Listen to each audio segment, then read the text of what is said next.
Ben, madame, comment vous vous appelez? Je tiendrai le micro. Je m'appelle Rosemary. Rosemary. Ça fait combien de temps que vous êtes à l'église, madame Rosemary? 5 ans. 5 ans. Oui. Comment était votre vie avant d'arriver à l'église? Ma vie était complètement détruite. Vraiment, je suis pas terre. J'étais pas terre. J'étais malade. J'étais endettée. J'avais des problèmes familiaux. Quelle maladie vous aviez? J'avais le diabète. Oui. Et c'est là pendant 7 ans. 7 ans. Oui. Et ce diabète-là, je suis arrivée à un point où j'avais 7 piqûres, 8 contrôles par jour. Avec ce diabète-là, j'ai eu la tension, j'ai eu l'asthme et j'avais l'oxygène la nuit parce que je ne pouvais pas respirer de moi-même. Et ensuite, j'ai eu la dépression. La dépression. La dépression. Oui. Avec la dépression, j'étais complètement par terre. Je voulais en finir avec ma vie parce que je ne vivais pas. J'étais seule au monde parce que quand on est dépressive, Personne ne nous comprend. Personne ne comprend, on est délégué. C'est vous là dans la photo? Oui, c'est moi. Là, c'est vous dans la photo. Oui, c'est moi. À cette époque, vous étiez dépressive. Oui. J'ai resté comme ça toute la journée parce que seulement je ne pouvais pas laver les mains ou me laver. J'étais très, très fatiguée. Et Vous n'arriviez pas ni même à prendre votre bain? non. Donc, mon mari me laissait comme ça le matin. Il venait le soir, j'étais pareil. Et quand je le voyais à la porte, je le poussais. Je ne voulais pas le voir. J'avais fabriqué une blonde pour lui. Et du coup, je le sachais. Je lui disais, reste dehors. J'ai fait souffrir à ma famille. Vous aviez un complexe d'infériorité en vous-même. Oui. Et c'est là, ça a duré. Et un jour, j'ai rencontré une voisine, donc qui m'a montré la porte de son d'accueil. Et j'étais allée voir mon généraliste et je lui dis, je ne veux pas continuer à prendre les médicaments, je vais me battre. Avec Jésus, je vais réussir. Et mon généraliste... Vous-même, de votre foi, vous êtes allé voir et vous avez pris cette décision. J'ai cru. Vous avez cru. J'ai cru parce que quand je suis rentrée à l'église, mais tout le monde souriait. Mais j'ai dit, mais quand même, il y a quelqu'un qui m'aime. Mais c'est bien ici. Mais je veux rester là. Mais bon, j'ai prié. Je n'arrivais pas à me laver. Donc, j'ai resté derrière, me cacher.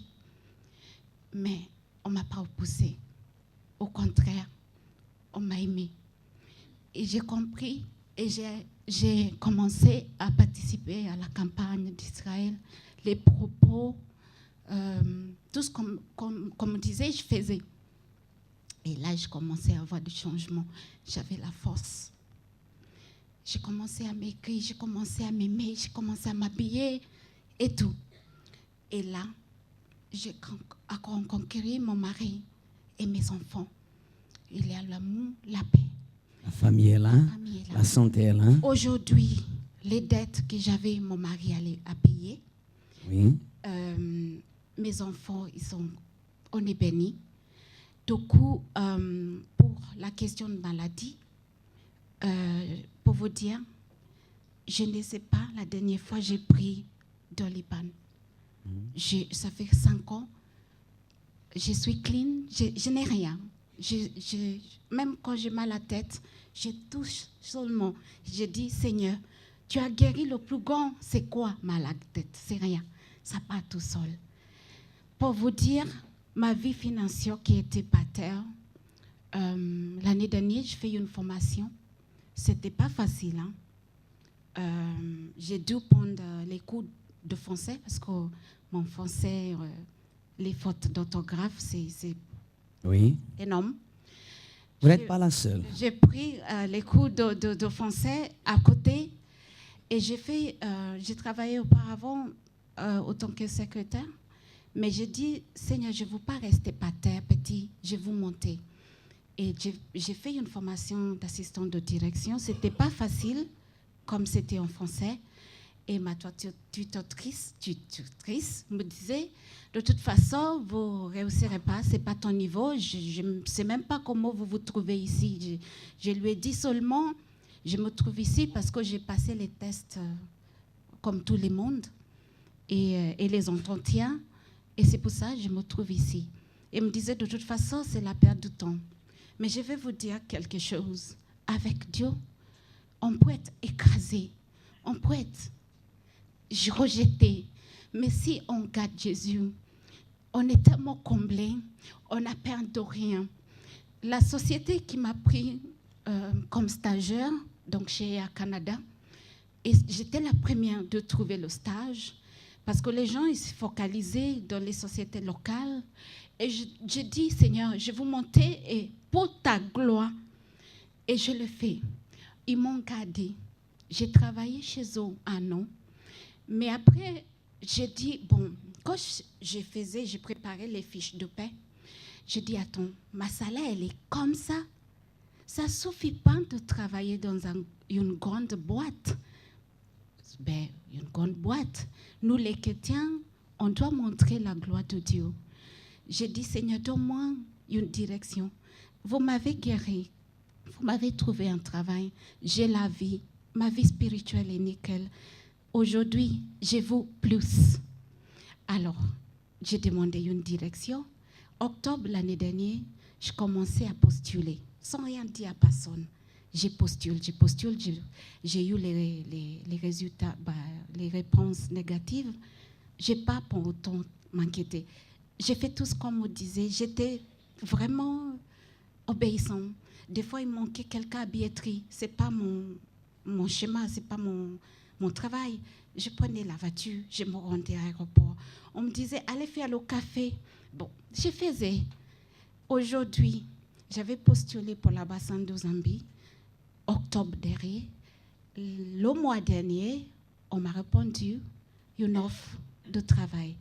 Aujourd'hui, l'Église, je vous dis ça, ce n'est pas pour me montrer. Je sens de pas terre. Aujourd'hui, je présente à l'UNESCO l'ambassade de Zambie.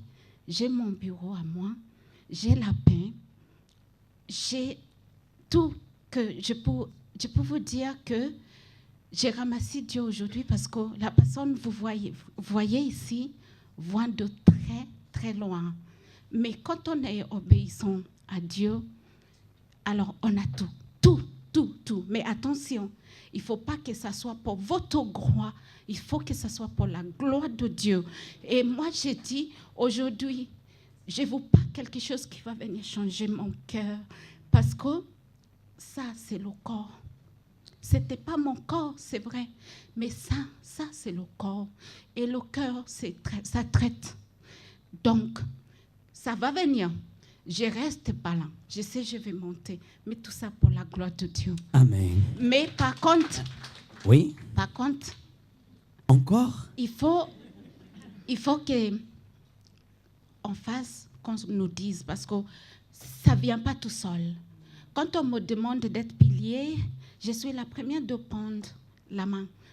Je prends l'enveloppe. Parce que ce travail-là que j'ai eu, c'est par rapport à le propos de pilier de l'Église. Vous voyez, j'ai postulé octobre dernier, je n'avais pas les réponses. Et depuis octobre, j'ai eu les réponses le mois d'avril, d'où ils avaient gardé mon CV. Ce n'est pas moi qui les ai appelés pour les rappeler. Donc, je pense que les 4 mois que j'étais pilier, Dieu était en train de préparer mon bureau. Amen. Félicitations, madame. Que Dieu vous... Regardez-moi, continuez, parce que vous allez encore témoigner encore. Amen. Dieu vous bénisse.